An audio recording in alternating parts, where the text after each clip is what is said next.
Welcome back, ladies and gentlemen. Nandi Senator Samson Cherargei has proposed a bill seeking to extend the term of president and other elected leaders from 5 years to 7 years. This is one bill that has really irritated me to the core.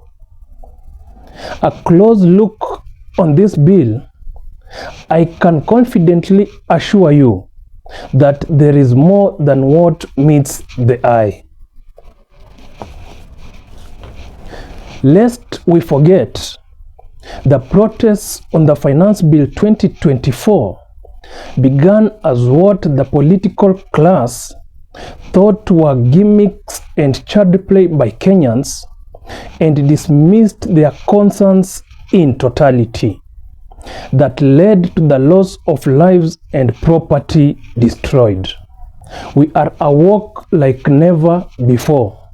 It's absurd and unacceptable when an elected member of parliament thinks that they can toss us around like coins in their basket. We shall resist any attempt to extend their term limit with even 1 second. What we should be discussing, if any, is to reduce the term of president and elected leaders from 5 years to about 4 years. We are not any better than the US, which conducts its elections after every 4 years. Let's listen to the reasoning of Senator Samson Cherargei.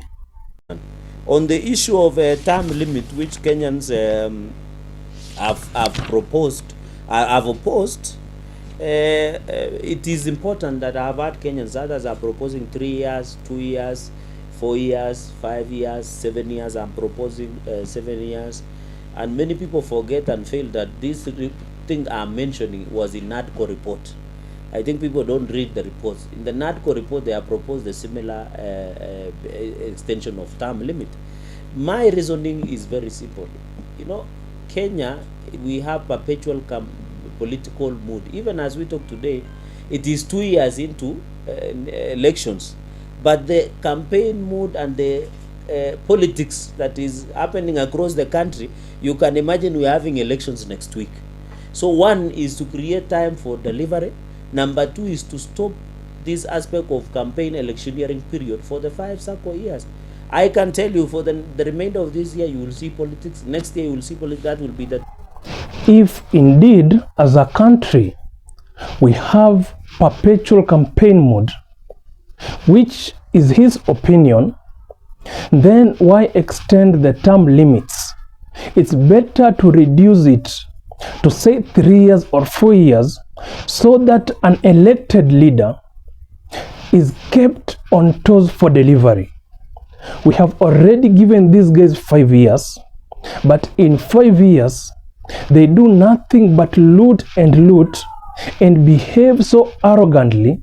Then after the 4th year, they come back to us as the electorate, saved and washed of their sins all of a sudden, behaving like those sheep that have been rained on for a whole night. What a leader cannot do in 5 years, why would you even think that that same leader will do in 7 years? Please guys, give us a break. When elected, utilize your time wisely and deliver on the promises you made to your electorate. Come back to your voters after 5 years and seek a fresh mandate. They will profile you with your scorecard, compare and contrast you with other competitors, and give you another mark on the ballot. If you fail, you go home and try again another day. As to the best of my knowledge, the public will decline such a proposal with a resounding third. But still, it will get to the floor of parliament, where the parliamentarians will pass it with a resounding Third, these guys behave like puppets who cannot pass a 50-cent coin that has fallen on their way. These are the same guys who dictate to us what kind of salary they must earn and what kind of allowances we must give them as their employer. This time round, watch out. We are awoke like never before. We are not going to bed anytime soon. In 2027, we are going to usher in a crop of new and young leaders who will propel this economy from where the founding fathers left it years way back to the next level. We shall resist any attempts to hold our country stagnant and hostage because of personal interests, checks, and what not. Bye bye. See you later.